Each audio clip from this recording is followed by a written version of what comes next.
창원시 마산구에 사는 81세 내과 의사 박동수입니다.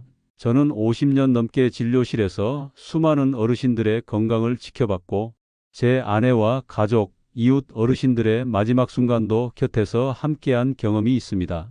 무릎을 두드렸을 때 반응이 느려지거나 손에 힘이 잘 들어가지 않는다면 이것은 신경계가 서서히 기능을 잃고 있다는 신호일 수 있습니다. 어느 날 문득 손에 힘이 잘 들어가지 않는 걸 느끼신 적 있으신가요? 무거운 물건을 들 때보다 오히려 가벼운 컵 하나를 잡는 게 더 어려워졌던 경험, 젓가락질을 하려는데 손끝에 힘이 없고 글씨를 쓰려는데 예전처럼 부드럽게 써지지 않는 변화, 혹은 손을 쥐었다 폈다 하는 것도 힘들어지는 순간이 찾아오기도 합니다.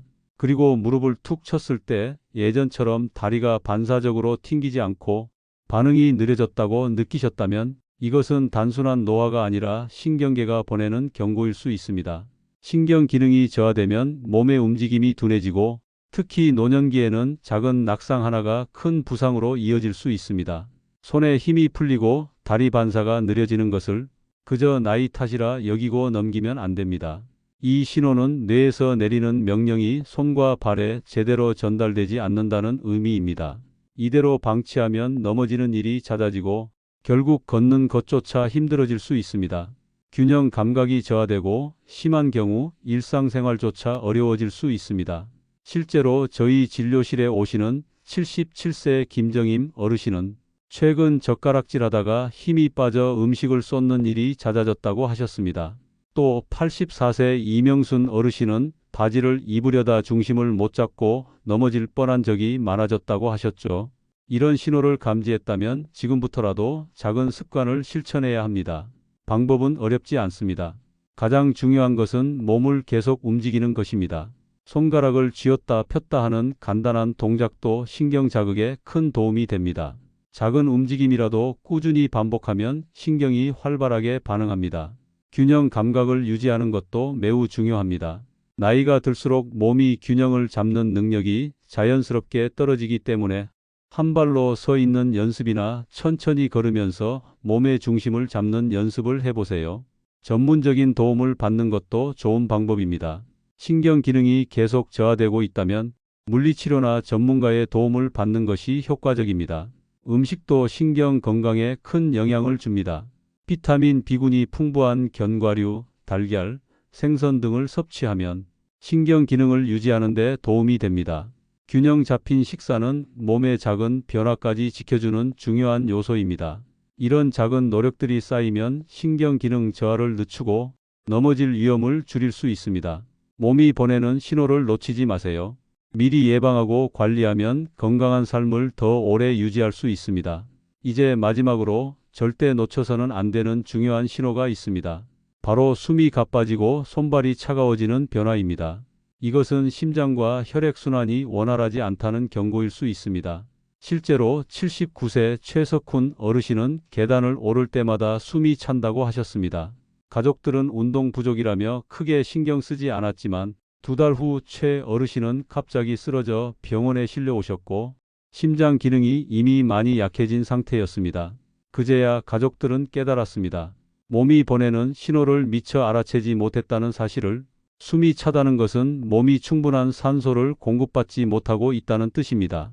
심장이 혈액을 원활하게 보내지 못하면 산소 부족이 발생하고 가벼운 활동에도 숨이 차고 쉽게 피곤해집니다. 손발이 차가워지는 것은 혈액순환이 둔화되고 있다는 신호입니다. 몸은 에너지를 아끼기 위해 혈액을 심장과 주요 장기로 집중시키고 말초로 가는 혈류를 줄이기 시작합니다. 그래서 손끝과 발끝부터 차가워지고 점점 따뜻한 피가 닿지 않는 부위가 늘어납니다. 이 신호를 무시하면 예고 없이 쓰러지는 일이 생길 수 있습니다. 이 신호를 감지했다면 지금 바로 조치를 취해야 합니다. 다행히 변화를 늦추고 건강을 유지하는 방법이 있습니다. 지금부터 소개하는 간단한 습관을 실천하면 몸이 보내는 신호를 무시하지 않고 미리 대비할 수 있습니다. 먼저 천천히 깊게 호흡하는 연습을 하세요. 깊게 들이마시고 길게 내쉬는 것만으로도 산소 공급이 원활해집니다. 이런 단순한 습관이 심폐 기능을 보호하는 데 큰 도움이 됩니다. 몸을 너무 차갑게 두지 마십시오. 손과 발이 차가운 분들은 따뜻한 물에 담그거나 장갑과 양말을 착용하여 체온을 유지해야 합니다. 혈액순환이 원활해야 우리 몸의 모든 기관이 제대로 기능할 수 있습니다. 혈액순환을 돕는 가벼운 운동도 꼭 필요합니다.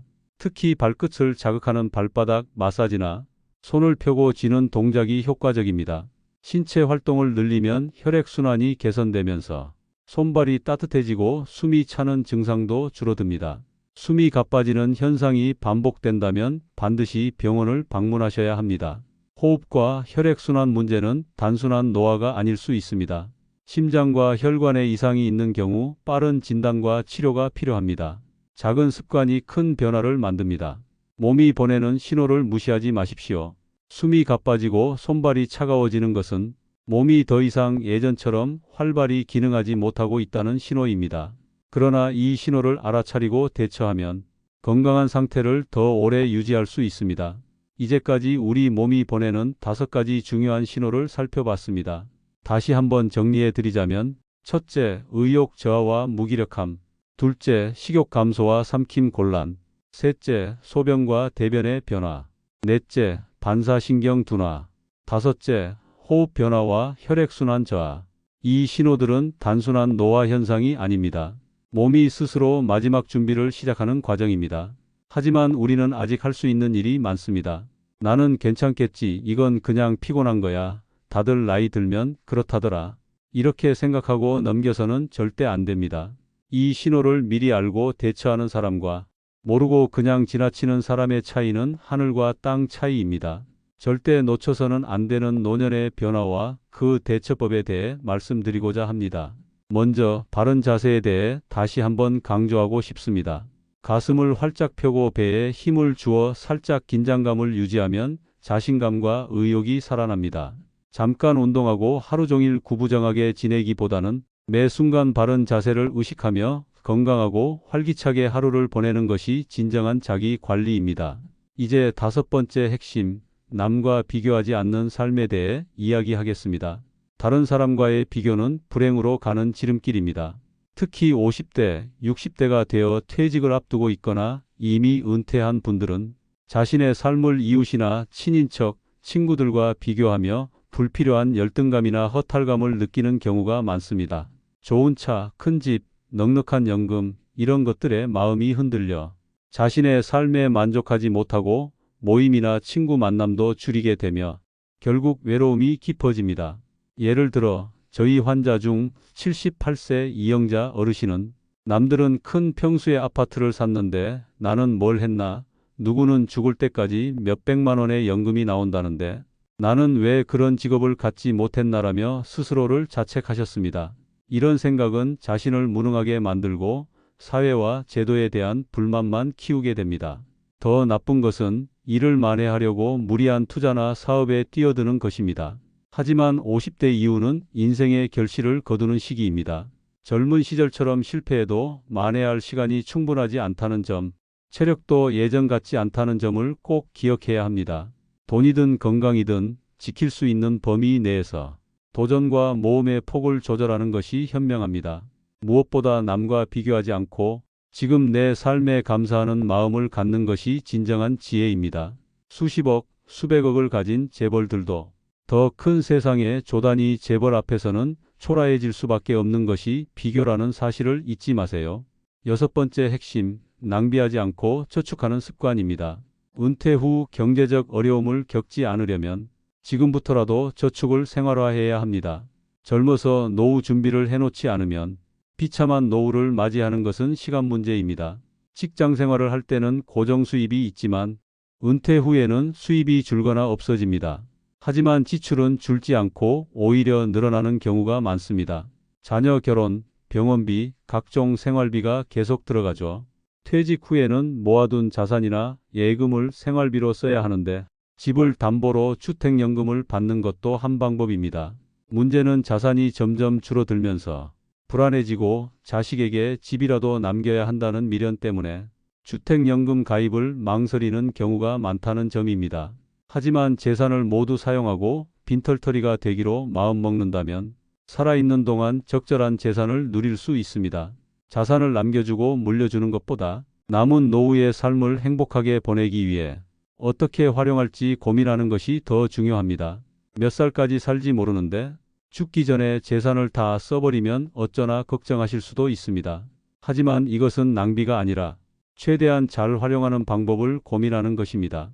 내가 가진 범위 내에서 남과 비교하지 않고 욕심을 버리고 검소하게 생활한다면 대부분의 경우 죽을 때까지는 먹고 살 수 있습니다.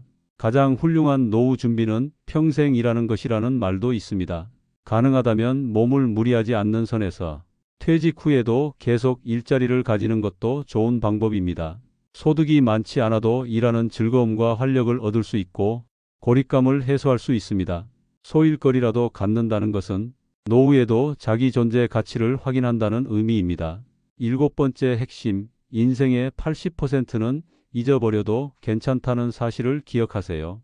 모든 성과의 80%가 노력의 20%에서 비롯된다는 파레토의 법칙, 20대 80 법칙을 들어보셨을 겁니다.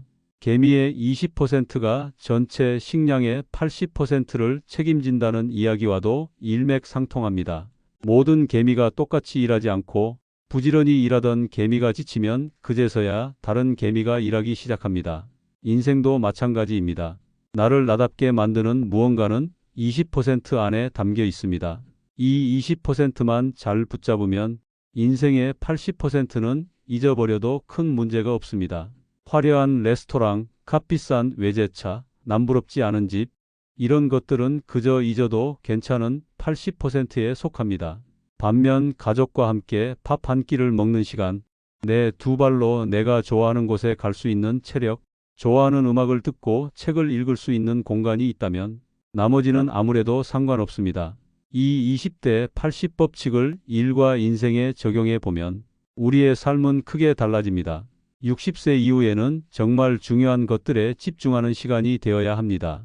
노년이란 쇠퇴의 시기가 아니라 자녀를 독립시키고 사회에서도 일선에서 물러나 홀가분해지는 시기입니다.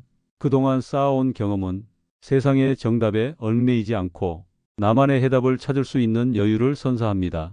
이 시기야말로 비로소 온전히 자유로워질 수 있는 시간입니다. 이 시간을 충만하게 누리기 위해서는 긴장을 내려놓고 작은 실수 정도는 웃어 넘길 수 있는 용기가 중요합니다. 그리고 그런 나를 보며 다른 사람도 함께 웃을 수 있다면 더할 나위 없이 좋겠지요. 타인을 용서하고 나 자신을 용서하는 넉넉한 마음도 필요합니다. 누군가로 인해 기분이 상하는 일이 생기면 그 사람을 용서해주고 내가 잘못했을 때도 스스로 한 번 더 용서해주는 너그러움을 기르는 것이 중요합니다. 또한 행복이 무엇인지, 어떻게 하면 행복해질 수 있는지 너무 깊이 고민하지 마세요. 오히려 일상 속 작은 행복들을 놓치기 쉽습니다. 몸을 움직이면 자연히 심장이 활기를 되찾고 행복 호르몬이라 불리는 세로토닌과 도파민이 분비됩니다.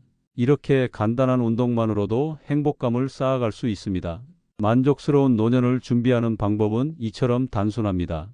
여유로운 태도로 삶의 군더더기를 과감히 덜어내고 허벅지 근육과 체력을 기르는 데 집중한다면 누구나 행복한 노년을 맞이할 수 있습니다. 그런데 많은 사람이 죽음 앞에서 후회를 합니다. 호스피스 병원에서 수많은 환자를 돌보았던 87세 간호사 박순덕 선생님이 환자에게 가장 후회되는 것이 무엇이냐고 물었더니 많은 분들이 비슷한 후회를 했다고 합니다. 첫 번째로 자신이 원하는 삶을 살지 않은 것을 후회했습니다. 생각보다 많은 사람이 자기가 아니라 남을 위해 삽니다. 주변 사람의 기대를 충족시키기 위해 인생을 낭비하는 것입니다. 지금 행복하게 살고 있는지 우리 자신에게 더 자주 물어봐야 합니다. 아침에 점심시간을 고대하고 점심이 끝나면 퇴근을 고대하고 퇴근 후에는 주말을 고대하고 주말에는 여름 휴가를 고대하고 여름 휴가 때는 은퇴를 고대하며 삽니다. 그리고 은퇴 후에서야 살면서 고대만 했을 뿐 아무런 기쁨도 누리지 못했음을 깨닫게 됩니다. 다음으로는 행복을 스스로 선택하지 않은 것을 후회했습니다. 사람들은 죽을 때가 되어서야 행복이 선택의 문제였다는 걸 깨닫습니다. 나를 행복하게 할 사람을 만나고 행복한 일을 하고 행복한 태도를 골라서 선택해야 내가 행복해진다는 것을 기억해야 합니다. 특히 건강을 더 소중하게 관리해야 합니다. 지금 자신에게 주어진 익숙한 것들에 대해 더 감사할 수 있는 마음의 근육과 습관을 길러야 합니다. 살면서 가장 중요한 말 두 가지가 있습니다. 바로 여기와 지금입니다. 한쪽 눈으로도 아침이면 해를 볼 수 있고 밤이 되면 별을 볼 수 있습니다. 잠이 들면 다음날 아침 햇살을 느낄 수 있고 기쁨과 슬픔과 사랑을 품을 수 있습니다. 남의 아픔을 아파해 줄 수 있는 가슴을 가지고 지팡이를 짚고 가끔 집 밖에 나가 산책을 할 수 있다면 우리는 감사하며 살아갈 수 있습니다. 지금 여기에서 나의 소중한 사람들과 웃으며 이야기를 나눌 수 있는 것이 바로 즐거움입니다. 노년이 되면 위를 바라보기보다는 아래를 바라봐야 한다고 합니다. 가지지 못한 것을 생각하지 말고 지금 내가 가지고 있는 것을 떠올려야 합니다. 살아있음에 즐겁고 만날 수 있음에 감사한 삶을 살아가세요. 나이 든 사람들은 대부분 지나고 나니 그때가 좋았다고 이야기합니다. 우리는 괴로움을 겪어봐야 행복한 줄 알고 추억 속의 그때를 그리워하면서 후회하곤 합니다. 아내를 먼저 보내신 91세 김만수 어르신이 말씀하셨습니다. 아내가 곁에 있을 때는 몰랐는데 아내가 곁에 없으니 젓가락 한쪽이 없어진 것 같다고요? 행복의 답은 바로 지금 내 가슴에 담겨 있습니다. 시간은 강물이 바다로 흐르듯 계속 흐르고 우리는 매일 우리의 종착지를 향해 가고 있습니다. 나는 하루하루를 진정 나 자신의 마음에 따라 살아가고 있는지 아니면 타인의 시선에 매달려 남겨진 시간들을 낭비하고 있지는 않은지 그 과정에서 소중한 가족과 친구들을 놓치고 있지는 않은지 한 번쯤 돌아볼 수 있는 시간이 되셨으면 합니다. 내게 주어진 것에 감사하고 그것을 있는 그대로 받아들이면 행복의 답이 내 안에 담겨 있습니다. 행복은 멀리 있는 것이 아니라 지금 여기 내 마음속에 담겨 있는 것입니다. 인생이란 바로 여기 지금입니다. 행복을 느낄 시간과 공간 그리고 사람은 다른 곳이 아닌 바로 지금 내 앞에 있습니다. 누구나 즐겁고 재미있게 인생을 살고 싶어 하지요. 하지만 나이가 들어갈수록 진짜로 인생을 즐기는 사람은 아무리 어려운 상황에 처해 있어도 재미있게 해낼 것이라고 생각하는 사람입니다. 그 순간순간이 쌓여서 진짜 재미있는 삶을 만드는 것입니다. 인생의 깨우침을 얻은 사람들이 공통적으로 말하는 것이 있습니다. 지나간 일이나 오지 않을 일은 걱정하지 말고 지금을 마음껏 누리라는 말입니다. 하지만 대부분의 사람들이 바쁘고 귀찮거나 어색하다는 핑계로 현재를 즐기지 못합니다. 나이 드는 것을 너무 두려워할 필요는 없습니다. 좀 두렵다고 할지라도 나는 죽을 때까지 재미있게 살겠다는 다짐을 하는 것만으로도 훨씬 더 풍요로운 노후를 보내실 수 있을 것입니다. 지금 이 영상을 보시는 여러분은 이미 그 차이를 만들고 있습니다. 이 신호를 기억하고 대비하면 더 건강한 노년을 유지할 수 있습니다. 몸에서 작은 변화라도 느껴진다면 이게 그 신호인가? 하고 떠올려야 합니다. 정기적인 건강 체크, 병원에서의 검사, 평소 생활 습관 점검이 필수입니다. 여러분, 우리는 혼자가 아닙니다. 이 신호를 미리 알고 준비하면 남은 시간을 더 편안하고 건강하게 보낼 수 있습니다. 앞으로도 건강한 삶을 위한 더 중요한 정보를 알려드릴 테니 구독과 좋아요 꼭 눌러주세요. 오늘 이 영상을 본 것이 여러분의 삶을 바꿀 중요한 순간이 될 수도 있습니다. 이제 여러분이 선택할 차례입니다. 이 신호를 기억하고 건강을 지킬 것인가? 아니면 그냥 넘길 것인가?